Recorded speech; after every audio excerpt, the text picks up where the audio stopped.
اللہ کی طرف منسوب کریں گے تو پھر جو اس کا انجام ہے، جو اس کا نتیجہ ہے، وہ ہم اللہ کی طرف منسوب کریں گے کہ وہ منافق اللہ کو دھوکہ دینا چاہتے ہیں، وَهُوَ خَادِعُهُمْ، اور وہ ذات، وہ اللہ انہیں ان کے دھوکہ کی سزا دے گا، انہیں ان کے دھوکہ کی سزا دے گا۔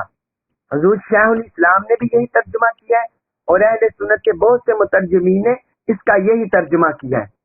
بعض اردو ترجمے ہیں جو یہاں معاذ اللہ اللہ کی طرف دھوکہ منسوب کرتے ہیں اور اللہ کی طرف دھوکہ مانا لیتے ہیں، یہ شان الوہیت کے اور ذات باری شان باری تعالیٰ کے خلاف ہے۔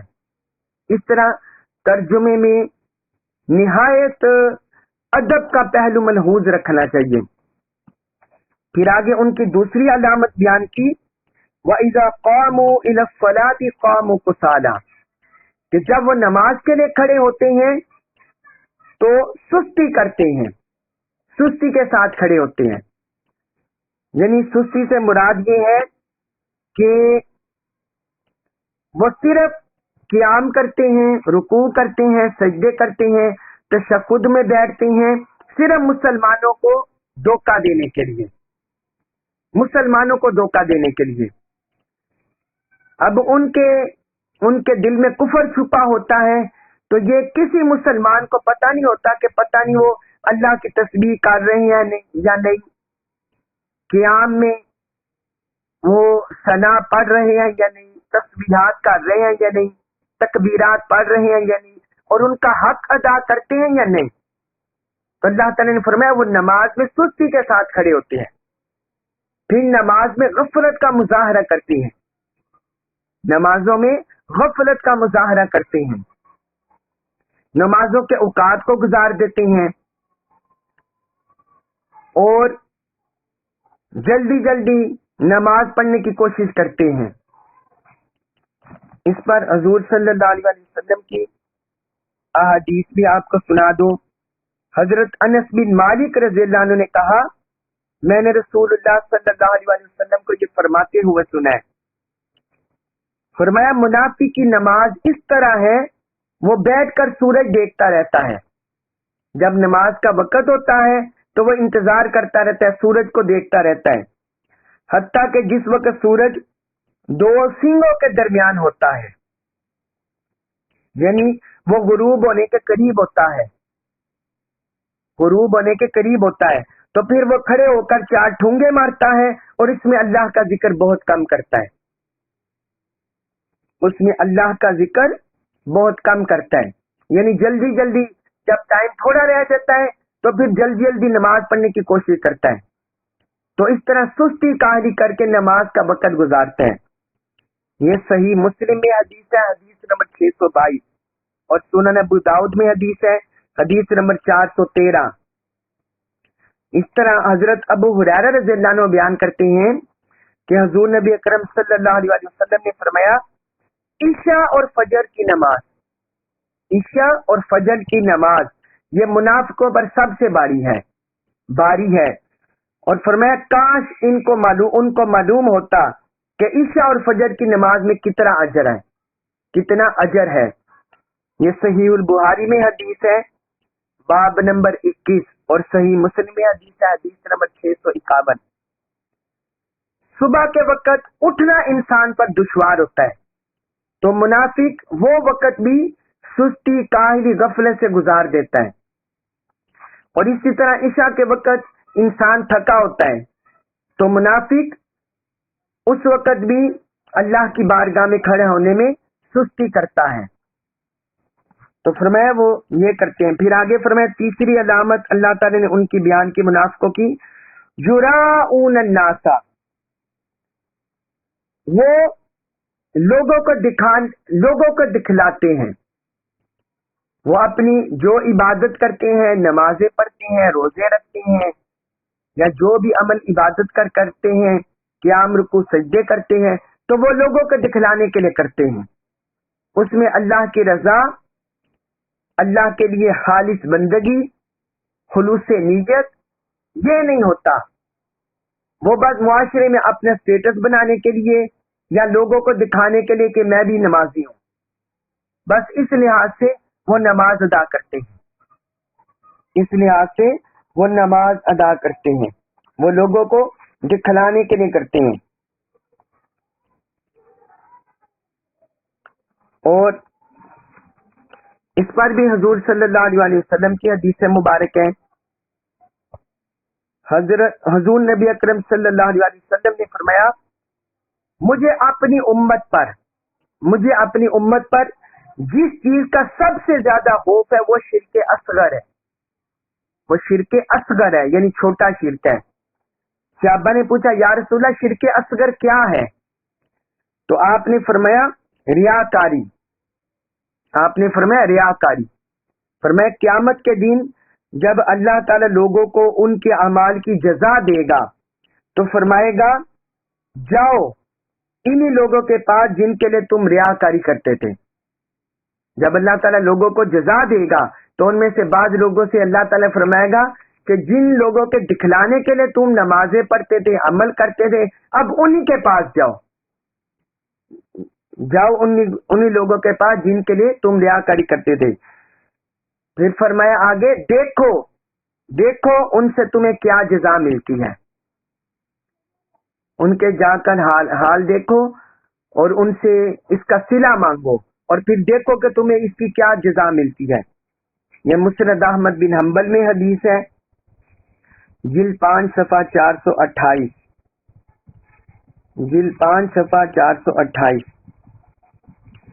اس طرح ایک اور حدیث مبارک بھی ہے، رسول اللہ صلی اللہ علیہ وسلم نے فرمایا مجھے اپنی امت پر شرک اور شہوت خفیہ کا خوف ہے، مجھے اپنی امت پر شرک اور شہوت خفیہ یعنی جو خفیہ شہوت ہے، چھپی ہوئی شہوت، فرمایا مجھے اس کا خوف ہے۔ تو صحابی کہتے ہیں میں نے پوچھا یا رسول اللہ کیا آپ کی امت آپ کے بعد بھی شرک کرے گی؟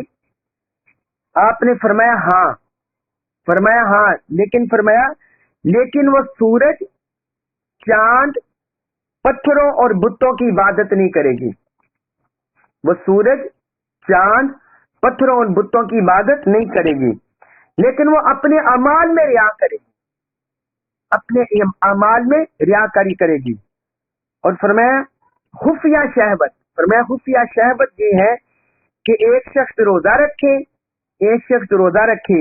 پھر کسی نفسانی خواہش کی بنا پر وہ روزہ توڑ دے، کسی نفسانی خواہش کی بنا پر وہ روزہ توڑ دے۔ یہ مسند احمد بن حنبل میں حدیث ہے، جلد 4 صفحہ 124۔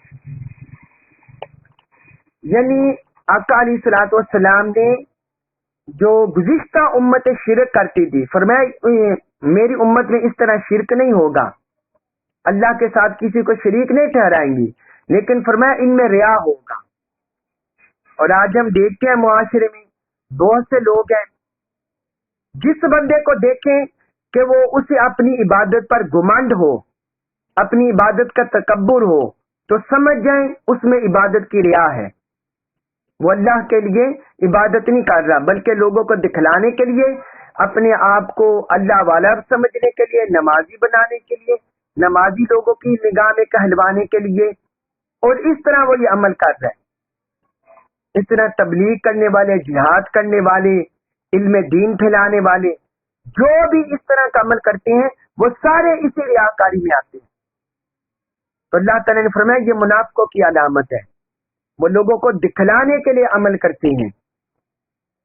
اور چھوٹی ان کی علامت بیان کی وَلَا يَذْكُرُونَ اللَّهَ إِلَّا قَلِيلًا، اور وہ اللہ کو یاد نہیں کرتے مگر تھوڑا، یعنی وہ اللہ کا تھوڑا ہی ذکر کرتے ہیں۔ نماز بمشکل پڑھنے کے لیے آتے ہیں، اگر نماز پڑھ لی تو وہ جلدی جلدی پڑھتے ہیں، اگر آرام سے پڑھ لی تو پھر وہ اللہ کا کثرت سے ذکر کرنے سے بھاگتے ہیں، اللہ کا کثرت سے ذکر کرنے سے کتراتے ہیں، تسبیحات کرنے سے، تحلیل کرنے سے، تکبیر کرنے سے، تحمید کرنے سے، لا الہ الا اللہ پڑھنے سے، استغفار استغفر اللہ کرنے سے وہ اگر نماز کی ادائیگی کر لی تو باقی اوقات میں اللہ کا ذکر کثرت سے کرنے سے گھبراتے ہیں، کتراتے ہیں. تو فرمایا یہ بھی منافقوں کی علامت ہے، یہ بھی منافقوں کی علامت ہے. اس کے بعد سورۃ النساء آیت نمبر 143، اس میں فرمایا منافقوں کی مزید کیفیت کو اللہ تعالی نے بیان فرمایا مذبذبینا، مذبذبینا وہ تذبذب میں ہوتے ہیں، وہ تذبذب میں ہوتے ہیں، بینا درمیان ذالک اس کے، وہ اس کے درمیان تذبذب میں ہوتے ہیں، یعنی کفر اور ایمان کے درمیان، کفر اور ایمان کے درمیان تذبذب میں ہوتے ہیں. لا نہ الا طرف ہاؤلاء ان کے، نہ ان کی طرف ہوتے ہیں، ولا اور نہ الا طرف ہاؤلاء ان کے، اور نہ ان کی طرف ہوتے ہیں، نہ ان کی طرف ہوتے ہیں نہ ان کی طرف ہوتے ہیں. ومن اور جسے یضلل اللہ، یضلل گمراہ ٹھہرا دے اللہ، اللہ، اور جسے اللہ گمراہ ٹھہرا دے، فلن بس ہرگز نہیں، تجدہ تو پائے گا لہو اس کے لیے، سبیلاً کوئی راہ، بس تو اس کے لیے ہدایت کی کوئی راہ ہرگز نہیں پائے گا. اب اس آیت مبارکہ میں اللہ تعالی نے فرمایا کہ جو منافق ہیں، جو اہل کفر سے ساز باز رکھتے ہیں، اہل کفر کو دوست بناتے ہیں، وہ نہ کفر والوں کے ساتھ ہوتے ہیں نہ مومنوں کے ساتھ ہوتے ہیں، ایمان والوں کے ساتھ تعلق رکھتے ہیں ظاہری، اور باطنی وہ ایمان سے کتراتے ہیں، ایمان ان کے دل میں نہیں ہوتا. اور اہل کفر کے ساتھ، اہل طاغوت کے ساتھ، ان کے ساتھ تعلق رکھتے ہیں باطنی یعنی دل میں، اور ظاہراً ان کے ساتھ تعلق نہیں رکھتے. تو وہ مومنوں سے بھی فائدہ اٹھانا چاہتے ہیں، کافروں سے بھی فائدہ اٹھانا چاہتے ہیں. تو اللہ تعالی نے فرمایا وہ ایمان اور کفر کی حالت میں متذبذب ہوتے ہیں، متذبذب ہوتے ہیں. تذبذب کہتے ہیں اس کو، متذبذب اس شخص کو کہتے ہیں جو دو چیزوں یا دو کاموں کے درمیان متردد ہو، دو کام اس کے سامنے ہو، دو امور سامنے ہو یا دو فعل سامنے ہو، تو وہ اس میں متردد ہوتے ہیں کہ کس کو اپناؤں کس کو نہ اپناؤں. یعنی ایمان کو بھی خوش رکھنا چاہتے ہیں، اللہ اور اللہ کے رسول کو بھی راضی رکھنا چاہتے ہیں، اور کفر کو بھی راضی رکھنا چاہتے ہیں. فرمایا منافقوں کا یہ طریقہ ہے کہ وہ دونوں طرف سے دنیاوی فائدے حاصل کرنا چاہتے ہیں، دنیاوی مفادات حاصل کرنا چاہتے ہیں. لا الہ الا ولا الہ، نہ ان کی طرف ہوتے ہیں نہ ان کی طرف ہوتے ہیں. ومن یضلل اللہ فلن تجد له سبیلا، اللہ تعالی نے فرمایا جسے اللہ گمراہ ٹھہرا دے بس تو ہرگز اس کے لیے کوئی راہ ہدایت نہیں پائیں گے، بس آپ ہرگز اس کے لیے کوئی راہ ہدایت نہیں پائیں گے. یعنی چونکہ اللہ کی قدرت میں ہے، تو اس کے اختیار میں ہے کسی کو ہدایت دینا، کسی کو گمراہ ٹھہرانا.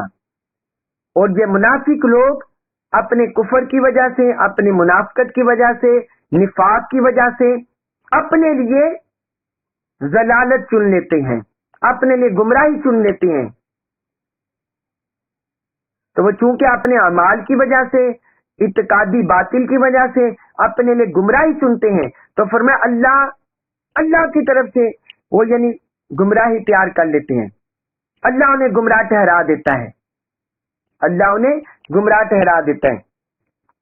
فلن تجد له سبیلا، بس تو آپ ہرگز اس کے لیے کوئی راہ ہدایت نہیں پائیں گے، کوئی راہ ہدایت نہیں پائیں گے. راہ ہدایت اس سے ہی ملتی ہے جو کاملاً سچے دل سے، خلوص نیت سے، اخلاص سے اللہ اور اس کے رسول کے ساتھ جڑ جائے، اس کے ساتھ جڑ جائے، اسے ہدایت ملتی جائے. اب یہاں یہ بات بھی آپ یاد رکھیں، یہاں فرمایا حضور صلی اللہ علیہ وسلم کا خطاب کر کے کہ آپ اس کے لیے ہرگز کوئی راہ ہدایت نہیں پائیں گے. ہدایت یافتہ بنانا، ہدایت یافتہ بنانا اور مومن بنانا یہ اللہ کی قدرت میں ہے، اللہ کے اختیار میں ہے، اس کی قدرت کے پاس، اللہ کے پاس ہے۔ اور باقی کسی کے لیے بھی کسی کے پاس یہ طاقت قدرت نہیں کہ وہ کسی بھی شخص کو ہدایت یافتہ بنا دے یا مومن بنا دے۔ حضور صلی اللہ علیہ وسلم کا کیا منصب ہے؟ آقا علیہ الصلوۃ والسلام کا منصب ہے ہدایت کی راہ دکھانا، ہدایت کی راہ دکھانا، آگے اس کو ہدایت یافتہ بنانا، سیدھی راہ پر چلانا، یہ اللہ تعالیٰ کی قدرت ہے، یہ اللہ تعالیٰ کی قدرت ہے۔ اس کے بعد سورۃ النساء آیت نمبر 144، اس میں اللہ تعالیٰ نے فرمایا یا ایھا الذین، اے لوگو آمنو جو ایمان لائے، اے ایمان والو، لا نہ تتخذوا تم بناؤ الکافرین کافروں کو اولیاء دوست، فرمایا اے ایمان والو تم کافروں کو اپنا دوست نہ بناؤ، من سے دونی علاوہ المؤمنین مومنوں کے مسلمانوں کے سوا تم کافروں کو دوست نہ بناؤ۔ اتریدون، کیا تریدون تم چاہتے ہو، ان یہ کہ تجعلو تم بنا لو، تم قائم کر لو، للہ اللہ کی، کیا تم چاہتے ہو کہ تم بنا لو اللہ کو، علیکم اپنے اوپر، سلطانن حجت، مبینن واضح۔ فرمایا کیا تم چاہتے ہو کہ تم اپنے خلاف اللہ کی واضح حجت قائم کر لو۔ اس آیت مبارکہ میں اللہ تعالی نے اہل ایمان کو پھر تنبیہ کیا، پھر حکم دیا ہے۔ فرمایا اے ایمان والو تم اہل ایمان کو چھوڑ کر کافروں کو دوست مت بنانا، کافروں کو دوست مت بنانا، ان کی طرف دلی رغبت نہ رکھنا، ان کی طرف دلی چاہت نہ رکھنا، کیونکہ وہ صرف تمہارا نقصان سوچتے ہیں۔ تو اللہ تعالیٰ نے فرمایا تم کافروں کو دوست نہ بناؤ۔ پھر آگے فرمایا مومنوں کو چھوڑ کر، جب اہل ایمان جو موجود ہے تو اہل ایمان کو چھوڑ کر تم کافروں کو کیوں دوست بناتے ہو؟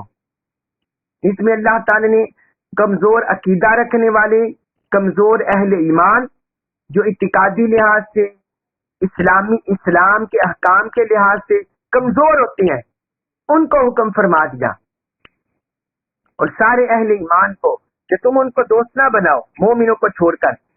پھر آگے فرمایا اتریدون ان تجعلوا للہ علیکم سلطانا مبینا، کیا تم چاہتے ہو کہ تم اپنے خلاف اللہ کی صریح حجت قائم کر لو؟ یعنی اگر تم نے انہیں دوست بنا لیا اور ان کے مفادات کا تحفظ کرنے لگے، ان کے مفادات کو پورا کرنے لگے، اپنے ایمان کا سودا کرنے لگے، تو اس کا مطلب ہے تمہارا اللہ کے ساتھ کامل تعلق نہیں ہے، تمہارا اللہ کے ساتھ کامل تعلق نہیں ہے، تمہارا اخلاص کے ساتھ اللہ کے ساتھ تعلق نہیں ہے۔ اگر تم ان کے ساتھ دوستی بڑھاؤ گے، محبت بڑھاؤ گے، تو پھر تم اپنے خلاف خود ہی اللہ کی حجت قائم کرو گے۔ پھر ظاہراً بات ہے جب کوئی بھی مومن ان کے مفادات کو پورا کرے گا تو ظاہراً بات ہے وہ اللہ کے دین کو نقصان پہنچائے گا، امت کو نقصان پہنچائے گا، تو اس کا مطلب ہے اس کا حشر بھی کافروں کے ساتھ ہوگا۔ اس لیے اللہ تعالی نے فرمایا کہ تم اپنے خلاف اللہ کی صریح حجت قائم نہ کرو، یعنی ان سے دوستی، ان سے محبت، الفت بنانے سے پرہیز کرو۔ یہ نہ ہو کہ تم کوئی حجت اپنے خلاف بنا لو اور پھر تمہارا حشر بھی ان کے ساتھ ہو۔ اس کے بعد فرمایا انا بے شک المنافقین، منافق فی الدرکی طبقے میں، الاسفلی سب سے نیچے، فرمایا بے شک منافق لوگ سب سے نچلے طبقے میں ہوں گے، من النار دوزخ کی، بے شک منافق دوزخ کے سب سے نچلے طبقے میں ہوں گے، ولن اور ہرگز نہیں تاجیدہ آپ پائیں گے لہم ان کے لیے نصیرن کوئی مددگار، اور آپ ان کے لیے ہرگز کوئی مددگار نہ پائیں گے۔ اب اس آیت مبارکہ میں اللہ تعالی نے آخرت میں جو منافقوں کی سزا ہوگی اس بارے میں بیان کیا کہ فرمایا منافقوں کا سب سے نچلے طبقے میں ٹھکانہ ہوگا دوزخ میں، دوزخ میں سب سے نچلے ٹھکانہ ہوگا۔ ایک اصطلاح ہوتی ہے درجہ، ایک لفظ بولتے ہیں درجہ اور ایک لفظ بولتے ہیں طبقہ، طبقہ۔ تو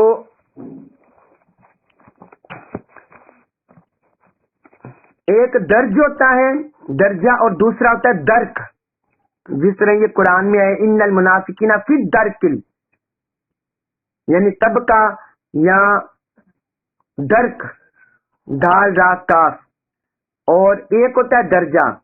بعض ائمہ نے بیان کیا، امام ضحاک نے کہا کہ جب منازل میں ایک درجے سے اوپر، ایک طبقے سے اوپر طبقہ ہو، یعنی اوپر اوپر در اوپر اوپر پھر اوپر، اس طرح طبقے ہوں تو اسے بولتے ہیں درجہ، اسے کیا بولتے ہیں درجہ۔ اور اگر یہ منزلیں، یہ طبقات نیچے ہوں، نیچے کا طبقہ ہو پھر اس سے نیچے پھر اس سے نیچے، اسے بولتے ہیں درک۔ یہ بعض ائمہ لغت نے، مفسرین نے یہ فرق بیان کیا ہے درج میں اور درک میں۔ اوپر والے طبقات کو درجات بولتے ہیں اور نچلے والے طبقات کو درک بولتے ہیں۔ تو اللہ تعالی نے فرمایا جو منافق ہیں وہ جہنم میں سب سے نچلے طبقے میں ہوں گے، سب سے نچلے طبقے میں ہوں گے۔ امام محمود علوسی انہوں نے بیان کیا، کہتے ہیں دوزخ کے 7 طبقات ہیں، دوزخ کے 7 طبقات ہیں۔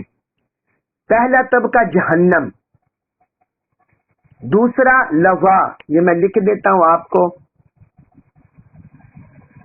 جہنم، پھر اس سے لظا، تیسرا حطامہ، الحطامہ جو قرآن میں بھی ہے حطامہ، چوتھا ہے سعیر،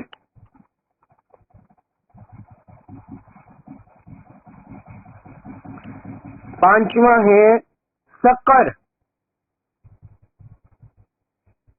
چھٹا جہیم، چھٹا کون سا ہے جہیم، اور ساتواں ہے حاویہ، ساتواں ہے حاویہ، وما ادراک ما ہی نار حامیہ، جو اس آیت مبارکہ میں آتا ہے حاویہ۔ یہ جہنم کے طبقات ہیں۔ تو یہ نچلے در نچلے 7 طبقات ہیں جہنم کے، نیچے در نچلے، یہ ان سارے طبقات کا قرآن میں ذکر ہے۔ تو انہوں نے بتا دیا کہ جہنم کے یہ 7 طبقات ہیں۔ ویسے کبھی کبھی ان تمام طبقات پر جہنم کا بھی اطلاق کر دیا جاتا ہے۔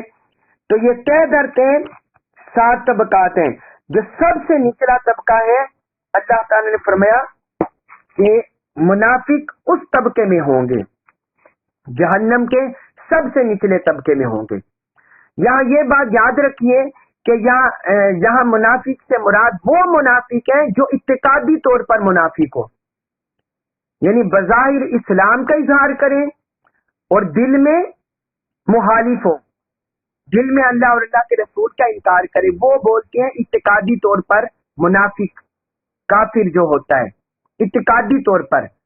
جو مسلمانوں کے اندر عملی طور پر ہوتے ہیں وہ اعتقادی لحاظ سے منافق نہیں ہوتے، جو اعتقادی لحاظ سے کافر ہوتے ہیں یہ وہ منافق نہیں ہوتے، یہ منافقانہ حسنت ہوتی ہے۔ کسی کے اندر اگر اس طرح کی روش پائی جائے، اس طرح کا طرز عمل پائے جائے تو وہ منافقانہ روش ہوتی ہے، منافقانہ طرز ہوتا ہے۔ لیکن ہم جس طرح یہ سزا بیان ہوئی ہے منافقی، یہ اہل ایمان کے اندر کسی مومن کو نہیں کہیں گے کہ وہ بھی منافقانہ طرز رکھتا ہے یا منافقانہ عمل کرتا ہے تو اس کی بھی یہ سزا ہو، یہ سزا ان کے لیے نہیں ہے، یہ سزا ان کے لیے نہیں ہے، یہ سزا ان منافقوں کی ہے جو اعتقادی طور پر کفر کرتے ہوں، یعنی جنہوں نے دل سے اللہ اور اللہ کے رسول کو قبول نہ کیا ہو اور دل سے اللہ اور اللہ کے رسول پر ایمان نہ لایا ہو، اس کے بولتے اعتقادی طور پر کافر۔ پھر آیت نمبر 146 اس میں اللہ تعالیٰ نے فرمایا الا مگر اللہ دینا وہ لوگ تابو جنہوں نے توبہ کر لی، فرمایا مگر وہ لوگ جنہوں نے توبہ کر لی، واصلحوا اور اصلاح کر لی اور سمر گئے، واعتصموا اور انہوں نے جوڑ لیا، مضبوط تعلق جوڑ لیا، باللہ اللہ سے، اور انہوں نے اللہ سے مضبوط تعلق جوڑ لیا، واخلصوا اور انہوں نے مخلص کر لیا،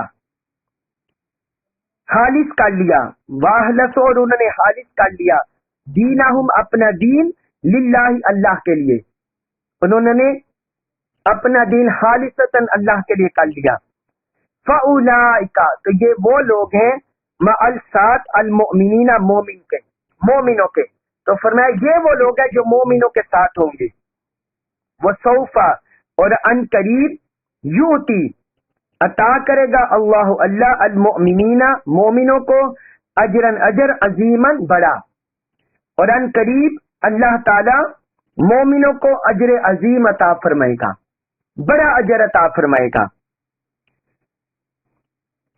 پچھلی آیات میں یہ ہم پڑھ رہے ہیں، ان 2-3 آیتوں میں جو ہم نے پڑھا منافقوں کی علامات، منافقوں کی سزا۔ اب اس آیت مبارکہ میں اللہ تعالی نے منافقوں کو توبہ کا رستہ بتایا ہے، فرمایا یہ اس سزا سے بچ سکتے ہیں اگر یہ وہ 4 چیزیں بیان کی، 4 چیزیں۔ پہلی چیز بیان کی الا الذین تابوا، وہ توبہ کر لیں، وہ توبہ کر لیں۔ یہ منافقت سے نجات کی 4 شرطیں اللہ تعالی نے بیان کر دی، منافقت سے نجات کی 4 شرطیں۔ فرمایا پہلی یہ کہ وہ توبہ کر لیں، جو وہ اپنے باطن میں کفر چھپائے ہوئے ہیں اس سے توبہ کر لیں، کامل طور پر سچے سچے دل سے وہ اللہ اور اللہ کے رسول کا کلمہ پڑھ لیں۔ اور دوسرا فرمایا وَأَصْلَحُوا اور اپنی اصلاح کر لیں، جو اللہ اور اللہ کے رسول کو دھوکہ دینا چاہتے ہیں اس کی اصلاح کر لیں، مومنوں کو دھوکہ دینا چاہتے ہیں اس کی اصلاح کر لیں، دین کو، ایمان کو، اسلام کو نقصان پہنچانا چاہتے ہیں اس کی اصلاح کر لیں، اپنے اعمال کی، اپنے عقیدہ کی، اپنے ایمان کی، اپنے اعمال صالحہ کی، اپنے معاملات کی اصلاح کر لیں۔ دوسری ان کی نجات کی شرط یہ بیان کی۔ تیسرا فرمایا وَاعْتَصِمُوا بِاللَّهِ اور اللہ سے مضبوط تعلق قائم کر لیں، اللہ تعالیٰ پر توکل کا، اللہ تعالیٰ پر کامل ایمان کا، اللہ تعالیٰ کے ساتھ پختہ جڑنے کا، وہ اپنا یہ تعلق قائم کر لیں، اللہ سے پختہ طور پر جڑ جائیں، توکل علی اللہ رکھیں، دنیا کے مفادات اور دنیا کے مقاصد پانے کے لیے دین کو استعمال نہ کریں اور دین کو، اللہ اور اللہ کے رسول کو دھوکہ نہ دیں، بلکہ اپنا تعلق اللہ سے پختہ کر لیں۔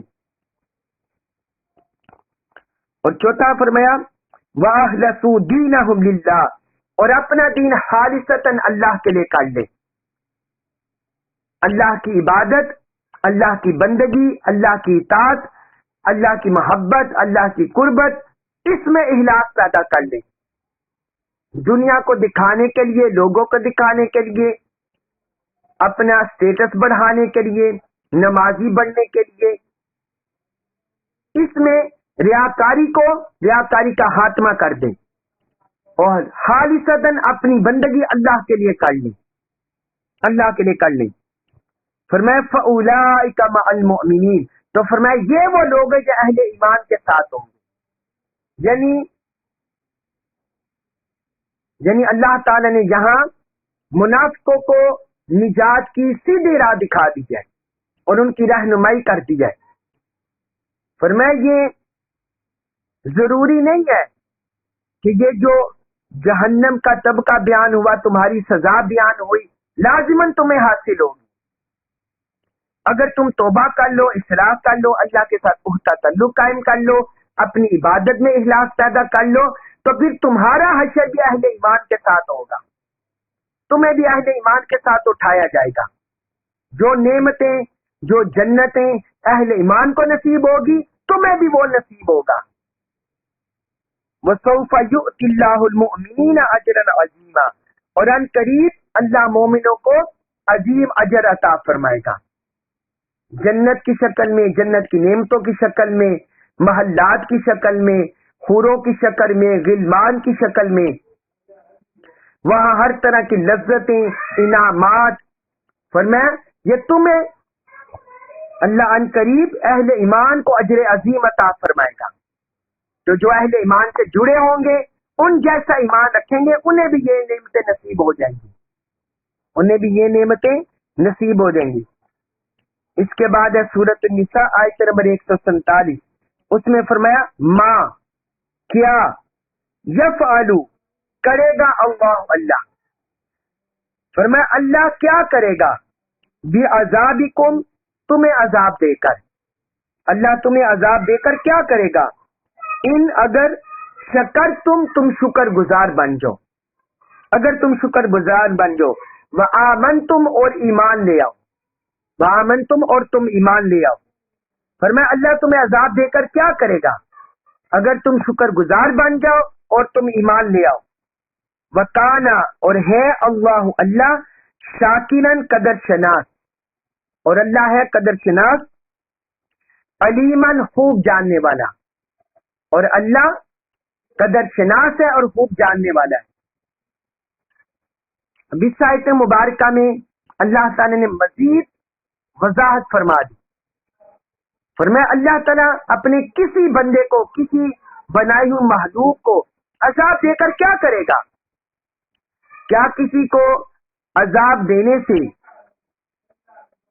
کیا کسی کو عذاب دینے سے اللہ کی سلطنت میں اضافہ ہو جائے گا؟ کیا کسی کو عذاب دینے سے اللہ کو کوئی تسلی ہو جائے گی؟ کیا کسی کو عذاب دینے سے اللہ سے کوئی نقصان یا ضرر دور ہو جائے گا؟ اللہ تعالیٰ تو ان چیزوں سے پاک ہے، اس کی ذات منزہ ہے اور وہ پاک ہے ان چیزوں سے. تو اللہ تعالیٰ تمہیں کیا عذاب دے کر کرے گا؟ اللہ تعالیٰ نے مخلوق کو اپنی اطاعت کے لیے، بندگی کے لیے بنایا ہے، مخلوق کو فنا کرنے کے لیے، عذاب دینے کے لیے نہیں.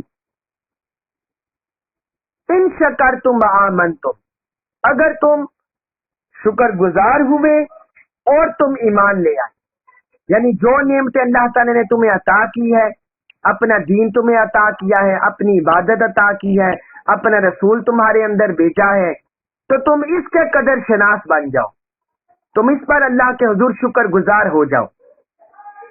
وآمنتم اور جب تم ایمان لے آؤ، ان شکرتم وآمنتم. یہاں یہ بڑی سوچنے والی بات ہے کہ اللہ تعالی نے یہاں ایمان کا ذکر پہلے کیا ہے، شکر کا ذکر پہلے کیا ہے اور ایمان کا ذکر بعد میں کیا ہے. ان شکرتم وآمنتم، اگر تم شکر ادا کرو اور تم ایمان لے آؤ. شکر کا ذکر پہلے کیا ہے اور ایمان کا ذکر بعد میں کیا ہے. اس میں بڑا لطیف پہلو ہے، بڑا لطیف پہلو ہے. وہ یہ کہ جب بھی کسی شخص پر کوئی نعمت ہو اور اسے اس نعمت کی معرفت حاصل ہو جائے، تو پھر بندہ انعام کرنے والی ذات کی طرف متوجہ ہوتا ہے، اس کا دھیان اس طرف جاتا ہے. تو اللہ تعالی نے فرمایا جو تمہارے اوپر نعمت ہو یا تم اس کی قدر کرو، اس کو پہچانو، اس کی معرفت حاصل کرو. تو اس سے تمہیں منعم حقیقی، جو حقیقی نام دینے والا ہے، جو نازل کرنے والا ہے یہ نعمت کو اور بھیجنے والا ہے، پھر تمہیں اس کی معرفت حاصل ہو جائے گی۔ اس لیے اللہ تعالی نے شکر کو پہلے رکھا، ایمان کو بعد میں ذکر کیا۔ اور دوسرا اس میں یہ ہے شکر کا کہ شکر کرنے سے جو منعم ہے، جو انعام کرنے والا ہے اللہ کی ذات، تو شکر کا اظہار دل سے بھی ہوتا ہے، زبان سے بھی ہوتا ہے، اور انسان کے اعضاء سے بھی ہوتا ہے۔ شکر کا اظہار دل سے بھی ہوتا ہے، انسان کی زبان سے بھی ہوتا ہے، اور انسان کے باقی اعضاء سے بھی ہوتا ہے شکر کا اظہار۔ اس لیے اللہ تعالی نے فرمایا کیونکہ وہ منافق لوگ ان تینوں چیزوں میں کمی کوتاہی کرتے تھے، دل سے تو اللہ کے جھکتے ہی نہیں تھے، مانتے ہی نہیں تھے، اور پھر زبان سے قلیل ذکر کرتے تھے، تھوڑا ذکر کرتے تھے، اور اعضاء سے اللہ کی کامل بندگی نہیں کرتے تھے۔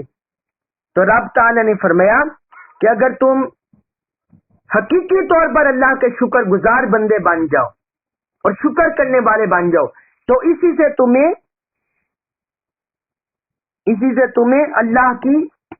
اللہ پر ایمان کامل نصیب ہو جائے گا۔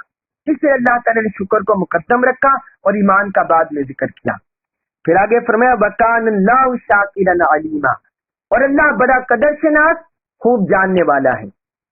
یعنی جو بندہ بھی اللہ کی ذات کے لیے اس کی اخلاص سے عبادت کرتا ہے، بندگی کرتا ہے، اطاعت کرتا ہے، تو اللہ تعالیٰ کسی کا حق بھی نہیں کھاتا، معاذ اللہ، استغفر اللہ، اس کی ذات اس سے مبرہ ہے۔ وہ ہر بندے کو جیسا کوئی بندہ خلوص سے نیت سے عمل کرتا ہے اس کو اس کے اجر سے نوازتا ہے۔ اور آگے علیمہ پر اختتام کیا، فرمایا وہ خوب جاننے والا ہے، وہ ہر عمل کو، انسان کے ہر عمل کو خوب جاننے والا ہے۔ اس لیے انسان کو اللہ کی بارگاہ میں شکر گزار ہونا چاہیے اور کامل مومن ہونا چاہیے، اسی میں دنیا اور آخرت کی خیر ہے۔ اللہ تبارک و تعالی ہمیں قرآن مجید کا کما کو فہم نصیب فرمائے اور ہمیں اس پر عمل پیرا ہونے کی توفیق عطا فرمائے۔ وما علی الا البلاغ المبین۔